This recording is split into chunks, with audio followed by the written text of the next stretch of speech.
అలా ఉండి కాపాడింది. ఎంత వాన కురిసినా ఇంకంతే, దున్నపోతు మీద వాన కురిసినట్టే అప్పటి నుంచి వచ్చిందని నాకు నమ్మకం. అదంతా పక్కపోతుంది. ఆయన అన్నాడు, ఆయనకు అసలు ఈ వాన కురవడం, వెలవడం, దున్నపోతు రావడం, కాపాడడం, దాని కింద ఈయన అవేమీ ఆయనకి తెలియవు. తర్వాత ఇంకా ఇంద్రుడు ఆ పరీక్షలో ఓడిపోయి ఈయనకి మహానుభావుడు, ఈయనకి వేరే స్వర్గాధికాంక్షలు కూడా లేవు, అందుకని ఆయన గురించి మనం ఏమీ అనుమానించక్కర్లేదు అని ఆయన అలా వదిలేసి ఆయన వర్షం శాంతింపజేశాక ఆ దున్నపోతు కూడా అక్కడి నుంచి తప్పుకుని మళ్ళీ ఆ ఋషికి అడ్డం లేకుండా ఆ పుట్ట గిట్ట అన్నీ తీసేసి శుభ్రంగా ఉండేలా చేసి మళ్ళీ ధర్మరాజు అదృశ్యం అయ్యాడు. కానీ ఆయన ధరించినటువంటి దున్నపోతు రూపం మాత్రం అక్కడ ఉండిపోయింది గుర్తుగా దూరంగా. లేదు పోని ధర్మరాజే ఆ రూపంలో ఇంకా అక్కడ ఉన్నాడు అనుకోండి, అది పెద్ద విషయం కాదు. ఈ ఋషి కళ్ళు తెరిచాడు. తెరిచి అయ్య బాబాయ్ చుట్టూ చూస్తుంటే అంత భయంకరంగా మొత్తం హుద్దు తుఫాన్ తర్వాత విశాఖపట్నం నగరం వెంటనే ఎలా ఉందో అలాగే ఉంది వాతావరణం. ఏమిటిది ఇలా ఉంది, మనకేం తెలియలేదు, ఏమిటిది ఇంత జరిగితే నేను చనిపోలేదేమిటి, నన్ను కాపాడిన వాళ్ళు ఎవరు అని చుట్టూ చూస్తే ఈ దున్నపోతు కనపడింది. వెంటనే ఆయన ఎలా 2 చేతులు ఎత్తి నమస్కారం చేశాడు. అయ్య బాబాయ్ ధర్మదేవత తప్పితే ఎవరూ కాపాడలేరు, ఆయన దున్నపోతు రూపంలో వచ్చాడని నా కోసం ఈ పెద్ద మనిషి. అయితే అసలు ఏదైనా కానీ ఈ దున్నపోతు నన్ను కాపాడింది ఎవరో నాకు తెలియదు, దీని రుణం ఎలా తీర్చుకోవాలి అంటే ఏం చేస్తాడు? ఇప్పుడు తపస్సు పూర్తి అవ్వలేదు, ఏవి వరాలు రాలేదు, తనకు ఏ శక్తులు ఉన్నాయో తనకు తెలియదు, ఆ దున్నపోతుకు ఏం అవసరమో తెలియదు.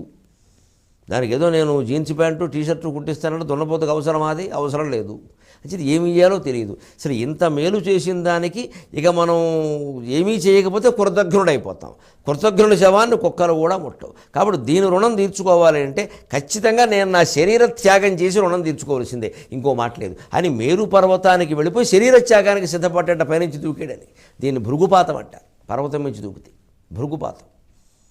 అప్పుడు ఈ ధర్మరాజు ఆ శరీరాన్ని వదిలేసి వెంటనే యమధర్మరాజు రూపం ధరించి చేయి పట్టుకుని, నాయన నేను నన్ను రక్షించడం కోసం ప్రయత్నించాను, ఇదేమి ఇందులో కృతజ్ఞత లేదు, కృతజ్ఞత లేదు, నువ్వేం కంగారు పడక్కలేదు, నీ తపస్సు నువ్వు చేసుకో, లోక కళ్యాణం కోసం వినియోగించు. నీలాంటి వాడు ఇలాంటి ప్రయత్నం చేస్తే పనికిమాలిన వాళ్ళందరూ లోకంలో బతుకుతున్నారయ్యా, నువ్వు ఇలా చేయడం ఏమిటి, అందుకని వద్దని ఆయన ఆపాడు. ఇది వత్సనాభుడి కథ.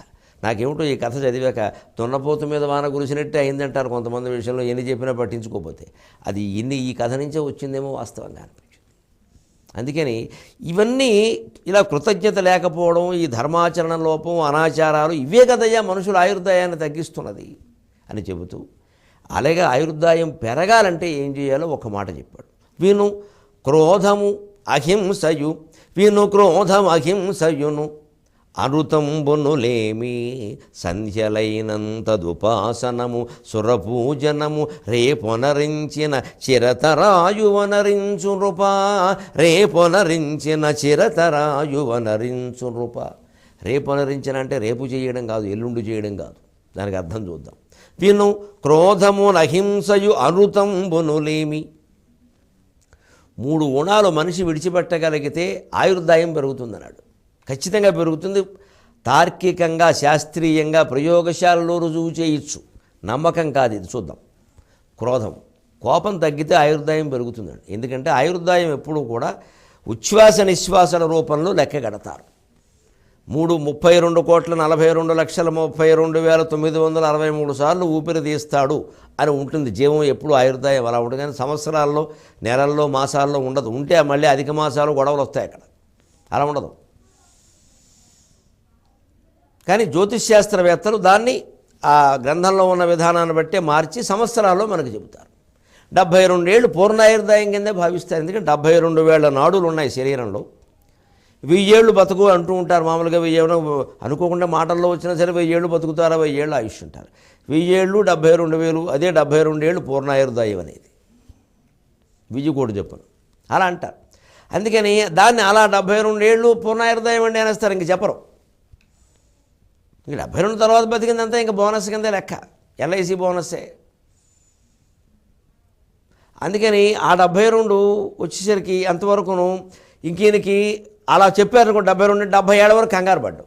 అలా కాకుండా 32,42,63,000 ఊపిరి చెబితే రోజు రోజుకి ఊపిరి లెక్క పెట్టేస్తూ ఉంటాడు, కంగారు పడిపోతూ ఉంటాడు. అంటే మరి ప్రాణాయామం చేస్తే మరి ఆ ఊపిరి సాగదీయచ్చు ఎక్కువ, కుంభకం చేయొచ్చు ఎక్కువ, అప్పుడు ఆయుర్దాయం పెరిగినట్టేగా. అలాగే కోపం వచ్చింది వెంటనే హా ఊ అని అరుస్తాం, అప్పుడు ఎక్కువ ఊపిరి ఖర్చు అయిపోతుంది, ప్రాణవాయువు. అందుకని ఆయుర్దాయం తగ్గిపోతుంది. అహింస వల్ల ఆయుర్దాయం, ఎందుకంటే హింస ఎప్పుడైనా హింసాభావాలు కలిగినప్పుడు, జంతువులను చంపుతున్నప్పుడు, మనుషుల్ని హింసిస్తున్నప్పుడు చూడండి, అనుకోకుండా మనం శరీరంలో ఆయాసం వచ్చేస్తుంది, తర్వాత నీరసం కూడా వస్తుంది. చాలా బలం ఉంటే కానీ వాటిని చంపలేం. ఆ రకంగా ఊపిరి ఎక్కువ తీస్తాం, అందువల్ల ఆయుర్దాయం తగ్గిపోతుంది. అనృతంబునులేమి, అబద్ధాలు ఆడడం వల్ల కూడా ఆయుర్దాయం తగ్గుతుంది. ఎందుకంటే అబద్ధం ఆడిన తర్వాత మనస్సు ప్రశ్నిస్తూనే ఉంటుంది, కంగారు పడుతూనే ఉంటాం, ఆందోళన చెందుతూనే ఉంటాం, ఏ దేవుణ్ణి దర్శిద్దామా, ఏ నదిలో మునుగుదామా అని ఆలోచిస్తూనే ఉంటాం. ఆందోళన అనేది మనస్సులో కలిగిందంటే ఊపిరి ఎక్కువసార్లు తీసుకోవడం ఖాయం. అందువల్ల ఆయుర్దాయం తగ్గిపోయింది. ఇందులో తర్కమే కదండి, నమ్మకం ఎక్కడుందండి? హిందూ ధర్మంలో చెప్పినవన్నీ పూర్తిగా శాస్త్రీయంగా రుజువు చేయొచ్చు. నమ్మకం మీద పెట్టి మాట్లాడవలసిన అవసరమే లేదు. కాస్త ఆలోచిస్తే చాలు అనే అర్థం అవుతుంది.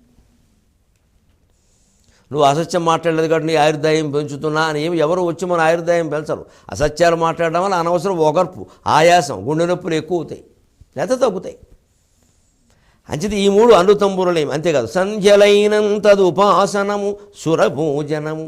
ఉభయ సంధ్యల్లో, ఉదయ సంధ్య, సాయంత్రం సంధ్య. ఉదయం 5:30, 6:30, సాయంత్రం కూడా 5:30, 6:30 సుమారుగా చెబుతాను. ఇంకా సూర్యోదయ కాలము అంటే పంచాంగాల్లో లెక్కలు మళ్ళీ తేడాగా ఉంటాయి, అవన్నీ కంగారు పడిపోతారు. 5:30, 6:30, మళ్ళీ 5:30, 6:30, అది ఇంచుమించుగా సరిపోతుంది. సంధ్యోపాసన ఖచ్చితంగా చేయాలి. గాయత్రి మంత్ర అర్హత ఉన్నవాడు గాయత్రి మంత్రంతో అర్ఘ్యప్రదానం చేయాలి, గాయత్రి మంత్రం జపం చేయాలి. సరే, ఆ అర్హత లేని వాళ్ళు అనవసరంగా ఊరికి అదేదో గొప్ప అర్హత అని దాని వెనకాల పడకుండా సాయికి స్నానం చేయడం, నూతిగట్టు దగ్గర నిలబడడం, సూర్యభగవానుడికి నమస్కారం చేసుకోవడం, ఇది సంధ్యోపాసన. ఇది ఖచ్చితంగా చేయాలి. అలాగే సురపూజనము రేపు నరించిన. రేపు అంటే ఇక్కడ ఉదయం అని అర్థం. పూర్వకాలపు సినిమా పాటలు చూసుకున్న, కావ్యాలు చూసుకున్న, రేపు అంటే ఉదయం అని అర్థం. అందుకని పొద్దున్నే ఖచ్చితంగా దేవతా పూజ చెయ్యాలి. మనకి దగ్గరలో గుడి ఉంది అంటే గుడిలోకి వెళ్ళడం మంచిది. దగ్గరలో ఉంటే ఇక మనం ప్రత్యేకించి ఎక్కల అక్కడ ఎలాగూ చేస్తూ ఉంటారు, దూరం నుంచి చూసి దండం పెట్టుకుంటాం. అసలు పొద్దున్నే 6:30కి గుళ్ళోకి వెళ్ళగలిగిన వాళ్ళకి వాళ్ళ మనస్సు చూడండి ముందు ఎంత బాగుంటుందో. ఆ వెళ్ళేటప్పుడు కూడా స్నానం చేసి పవిత్రంగా పెడతారు. అసలు వాళ్ళని చూస్తేనే దండం పెట్టుకోవాలనిపిస్తుంది దేవుడి మాట తర్వాత. అయితే వాళ్ళకి ఎలా ఉంటుంది ఇంకా మనస్సు. అందుకని ఆ పొద్దున్నే గుళ్ళోకి వెళ్ళడం, దండం పెట్టుకోవడం, లేదు అవకాశం లేకపోతే మన ఇంట్లోనే మనం ఏదైనా కూర్చుని కాస్త ఏదో ఓ పారాయణ చేసుకోవడం, ఒక జపం చేసుకోవడం, కాస్త ప్రశాంతంగా ముందు ఏదో ఒక నమశివాయ నమశివాయ అని 100 మార్లు అనుకోవడం. ఇలాంటిది రేపొనరించిన చిరతరాయువనరించు రూప. ఇది చిరతరంగా ఎందుకని ఈ పరిస్థితుల్లో చూడండి మీరు, ఉదయం సంధ్యోపాసన, సాయంత్రం సంధ్యోపాసన, దేవుడు పూజ చేసేటప్పుడు మనం ఎలా ఉంటాం? ప్రశాంతంగా ఉంటాం. పైగా దానికి ముందు ప్రాణాయామం చెప్తారు ఖచ్చితంగా అని, ఇలా తీసి నెమ్మదిగా వదలమంటారు. మా స్తోత్రాలు చదువుతుంటే మనకు నమ్మకం పెరుగుతుంది, విశ్వాసం పెరుగుతుంది, ధైర్యం పెరుగుతుంది, స్థైర్యం పెరుగుతుంది. అప్పుడు ఉచ్ఛ్వాస నిశ్వాసాల యొక్క వేగం బాగా తగ్గిపోతుంది. ఆయుర్దాయం అప్రయత్నంగా పెరగల. పద్యంలో ఎక్కడైనా ఒక్క మాట అబద్ధం ఉందండి. విను క్రోధము క్రోధము నహింసయు, క్రోధము విను క్రోధము హింసయు, అనుతంబునులేమి. హింసలేమి, అహింసలేమి కాదు. విను క్రోధము హింసయు, అనుతంబునులేమి. సంధ్యలైనంతదుపాసనము సురపూజనము రేపొనరించుట చిరతరాయు అనరించు నృపా అని ఈ ఆచారాలన్నీ మనం పాటిస్తూ చక్కగా ఆయుర్దాయాన్ని పెంచుకుని, ఆయుర్దాయాన్ని మన దేహం కోసమే కాదు దేశం కోసం కూడా వినియోగం చేద్దాం. మళ్ళీ దేశ భాషలందు తెలుగు లెస్స అయినటువంటి తెలుగులో మాట్లాడుతూ 23:30 గంటల్లో మనం కలుద్దాం. అంతవరకు తెలుగులో మాట్లాడదాం.